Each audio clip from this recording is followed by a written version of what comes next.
Welcome to Your Ink Story, a podcast exploring what humans have in common through the stories behind the body art folks wear. I'm your host, Ande Lyons, and I hope these ink-spirational short stories, sharing the heart behind tattoos, fascinate you and leave you feeling more meaningfully connected to humanity. This is Season 1, Episode 2, and our Ink Story guest is Rob Galvin, a marine construction pro whose dad took him to a famous New Jersey tattoo parlor for his very first tattoo at the age of 16. From teen tat decisions to honoring his beautiful family and meaningful life adventures, Rob shares the best ink stories and the inspiration behind the body art he wears. Welcome to Your Ink Story, Rob. I am so delighted you're here to share your ink stories. You have so many phenomenal ink stories to share. Thank you for joining me. Well, thank you very much for having me. I very much appreciate you giving me the opportunity to talk about them. Oh my gosh. And listeners, we were chatting a little before I hit record, and I have to tell you, the stories that you're going to hear right now are amazing. And Rob is covered with ink. So delicious. He's going to take us through everything. But Rob, I always like to know what originally inspired you to get a tattoo, and where does that begin? What is that origin story? I've always wanted a tattoo, like everybody, all the adults in my life always had a lot of Sailor Jerry tattoos. My father had a lot of tattoos when I was growing up. I was 15, dying to get a tattoo at that point, and 16 is the minimum age as long as you have your parental consent in New Jersey. And my father actually brought me to get my first tattoo when I turned 16 on my 16th birthday, or he signed off on the paperwork, and it was in my DNA to get a tattoo. Like everybody in my family is tattooed. I'm thinking a family that tats together stays together. I love that. And what was the first tattoo that you got? What was the image? Actually, it was I was a little dramatic at the time. I had just broken up with a girlfriend, and I ended up getting a black heart it was on fire. It's really, really faded now. It's probably 25, almost 30 years ago, I guess. But that's with a very small little bit of tribal surrounding it. But that was the gist of it. I was just in a dramatic state of mind for my 16th birthday. I love that. Broken heart. Oh my gosh, those teenage years. And so it was a cool design. I bet it was. And hopefully we'll get a picture, even though it's faded.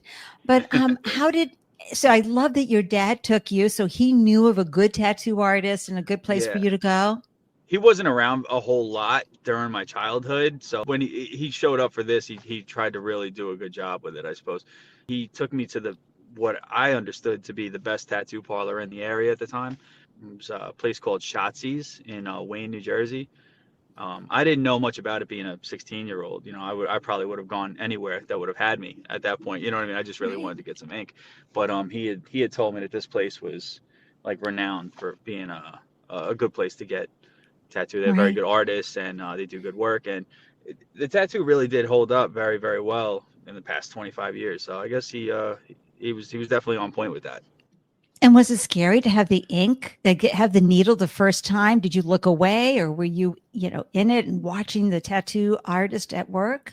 No, I'm actually kind of a watcher. Like, I don't know why. Like, I wish I could almost look away and just kind of tune out. Like, I can't even mess around on my phone now when I get a tattoo. Like, I kind of always watching what they're doing. I don't know why. I just like I like observing it. You know what I mean? I like watching it come together. Not like a supervisory thing, like I'm watching what they're doing, but like I love to watch the picture come together. Because like, especially if you once they do the line work to start off, and you see what it's going to look like, and you get excited, and then you see the shading start to come together. It's an awesome process to observe. And listeners, be sure to add in the comments, are you a watcher, or are you the one who looks away out the window? Sometimes I wish I could just like read a book or something and tune out and just like enjoy it. But no, I'm in tune. I love seeing it. Oh, I would be too. I would love to see how it all unfolds. And, that kind of talent, right? To have the brain working with a needle to create that art on your body. And I just love how you watch it all unfold. So you had your first tattoo when you were 16. Then when did you start getting more, and why? You know how they say your first one's addictive? I became addicted very, very quickly. Not to the point where like you see some people that are covered like head to toe, like, but I was like, I would get a tattoo of anything for any reason. I was a spur of the moment walk-in type of guy. You know what I mean? Like I could just, there were times where I would just be in a strange town, had nothing to do, and I had a couple of bucks in my pocket, some hours to kill. Let me go get a tattoo. I'm just in the mood today, What would inspire you for the image? Sometimes it would be just a song. Sometimes it would just be a mood I'm in, or maybe it would be a picture I would see. It was for when I was a teenager, it was a lot of spur of the moment tattoos and very, very few that I actually regret. You know how like they say you're going to get older and you're going to wish you didn't get that. There are very few tattoos that I actually regret getting. Some I've covered up because they were just not good tattoos, or Right. because like when you're a walk-in, sometimes you go to a tattoo parlor and they're not very good. You know what I mean? And Right. I've had some very bad tattoos that I've had to get covered up, but almost all of them there's been a reason for me to get that tattoo, whatever the mood was at that moment, and very sporadic in that sense. Back then it was I just Yeah. loved getting a tattoo. Now, when we were chatting before we hit the record button, you were sharing your time in a bottle tattoo. Would you talk a little bit about that?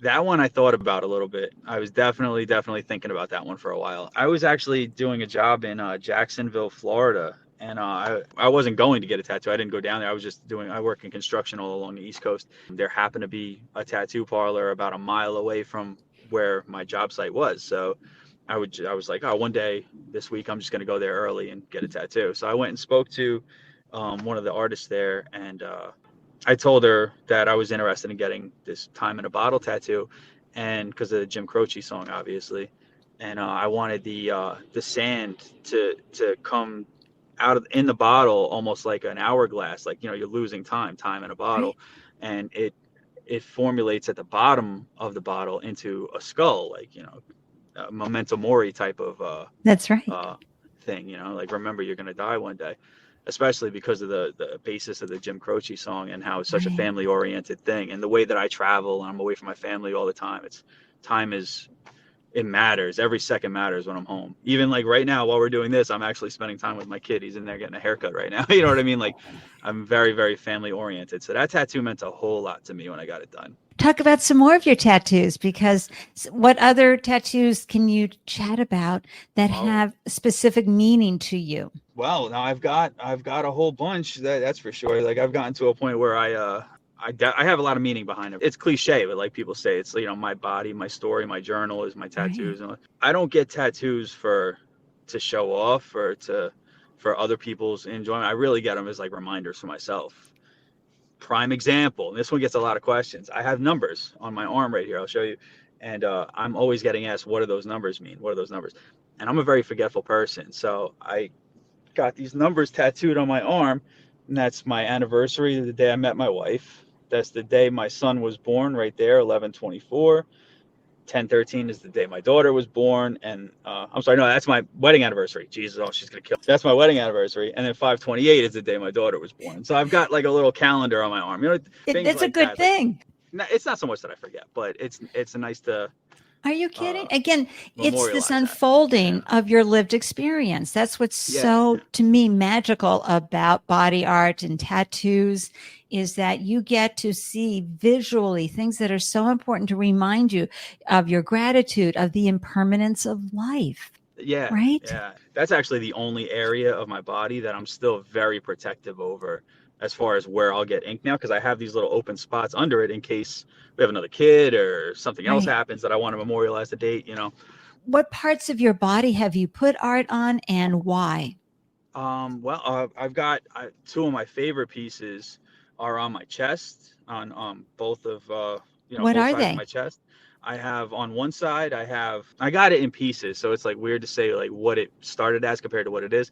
But when my son was born, I got my son's name right over like on my left side, and then my daughter was born, I got her name with his name, and then it just compiled into, and I ended up getting a compass behind them, and I got a silhouette of a man and a woman holding a baby, each holding a Oh, baby, and it turned into this big thing that I gradually built up. And I'm very, very proud of the way it turned out. And the tattoo artist that I'm currently going to is a saint, because when I asked her to do the compass, especially, I was asking her to do a background piece, to the names. So she ended up having, it was basically like 1,000 small tattoos that she had to do to make this look the way it does. She did a great job too. She's really, really a trooper. Okay, we Really have to have her annoying. name so we can give a shout out to her art. Oh, her name is Jennifer Lee, but I have her Instagram name. We'll do a shout out. We'll tag her on Instagram and have her and her studio listed in the show notes as well as on IG. That'd be cool. We need to acknowledge the artists. I've asked her to do some really, really weird stuff too. And she's like, I have this back piece that she's, I haven't been there in a while, but it's completely hers. I had a really ugly tattoo on the back of my, by my traps up by the upper back. And I went to a tattoo parlor. It was a walk-in thing. I asked them to do this heart with a little like tribal wing thing or whatever. It was like they had a picture of it. It was like it was in a book. And I was like, yeah, that would look nice. I thought it would be small, just a little thing right there.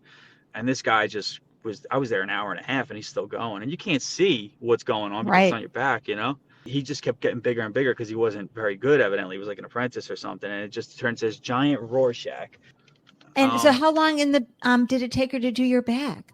Well, that's to come in and cover it up. Yeah, I know. I mean, I showed her this giant Rorschach, and she also did the same thing on my arm. I'll tell you about that in a second too. But it was just basically a giant Rorschach, a very ugly tattoo of a giant black blob is what it ended up being. So I asked her how she could cover it up, and I just gave her literally a list of things that I would love to see on a back tattoo. I was like, I want you to do my whole back. You can do whatever you want to make this work. And I was like, this is going to be really weird, but any way you can make this work would be great. And she was like, okay. So I gave her a list of things. And I gave one thing that's on my back that she incorporated was a giant Grim Reaper in the center. Mm-hmm. And then there's also the story of Atlas holding the globe on his back. That's in there somewhere. There's a devil dancing with a girl on the 13th floor of an elevator, and there's a cliff. She incorporated all of these things, and then as you get lower, it's just, these are all things that have mattered to me in one way, shape, or form. So the Grim Reaper, Atlas, the 13th stair, what does that all mean? Oh, well, the devil with the 13th, it's actually just from a song lyric that I absolutely loved when I was a teenager, and I was like running around the city just being a complete degenerate, and it was dancing with the devil on the 13th floor. I just always thought that sounded so cool. So that's on my tattoos now, and Atlas, you as a father and a husband, and you feel like you got the whole world on your shoulders. Sometimes there's a lot of pressure and everything, but you can't fall. So that's important.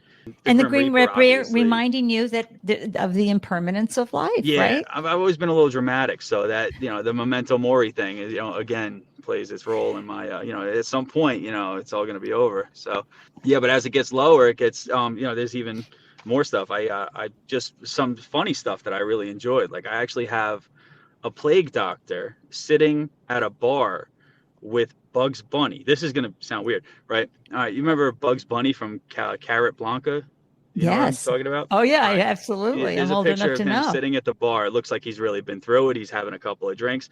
I got him sitting at a bar with a plague doctor right next to him, and the plague doctor is holding a sign that says 2020 finisher, because I got through 2020.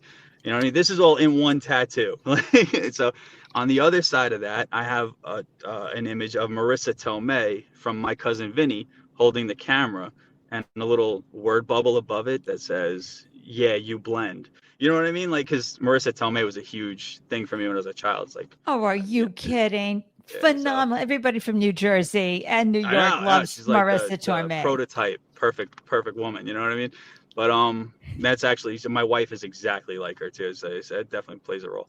But like, I gave her this list of things, like, and it's a batshit crazy list of images, and like, can you make this into one tattoo? And she did it, and she's still working on it right now. We got to get all the line works done, but she's working on the shading now.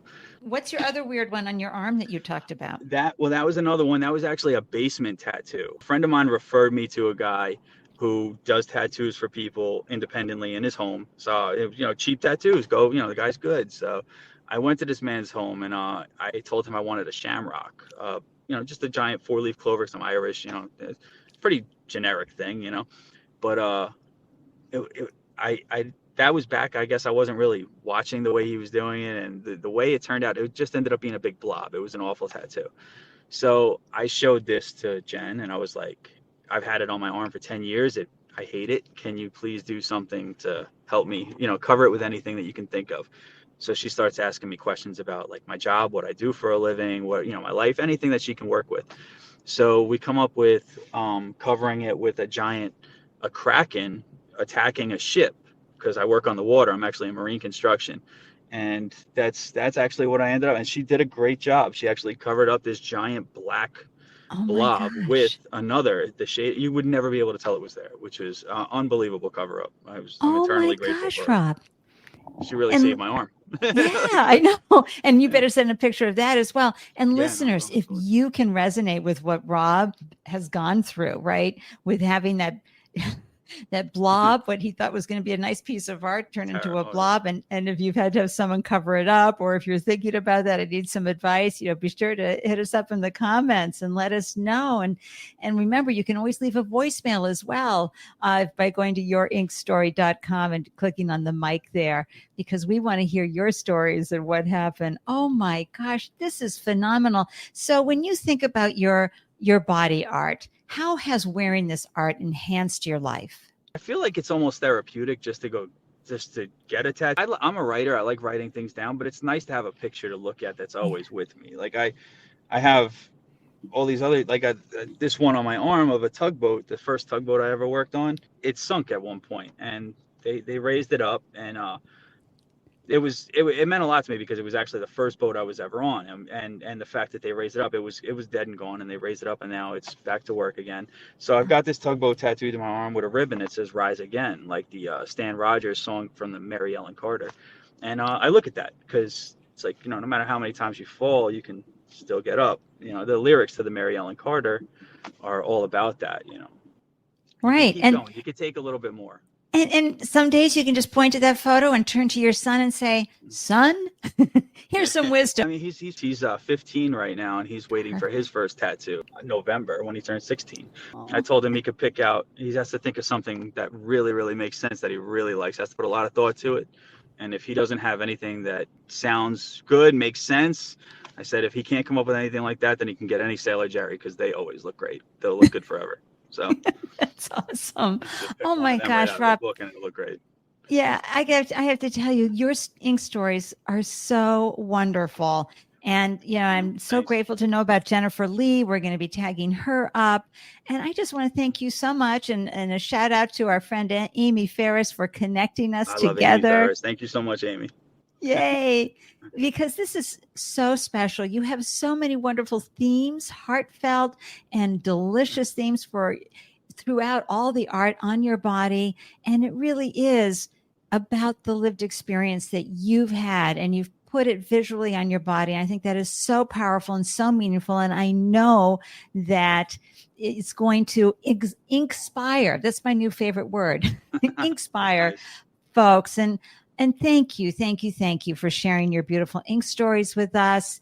As I said, I'm grateful for your inspirational insights, about the art of tattoos and the heart of tattoos.